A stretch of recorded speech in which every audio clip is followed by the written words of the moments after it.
বাংলাদেশে পুশিন করা বীরভূমের দুই পরিবারের ৬ সদস্যকে ফেরত আনার নির্দেশ দিল কলকাতা হাইকোর্ট।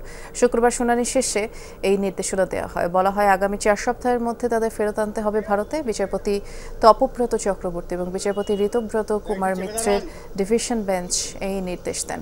এর আগে সোনালী বিবি সহ ৬ জনকে বাংলাদেশি হিসেবে চিহ্নিত করে ভারতের কেন্দ্রীয় সরকার। এরপরে তাদের বাংলাদেশে পাঠানোর সিদ্ধান্ত নেয় মোদি প্রশাসন। কেন্দ্রীয় সরকারের ওই পদক্ষেপের সমালোচনা করে সিদ্ধান্ত খারিজ করে দেন কলকাতা হাইকোর্টের ডিভিশন বেঞ্চ।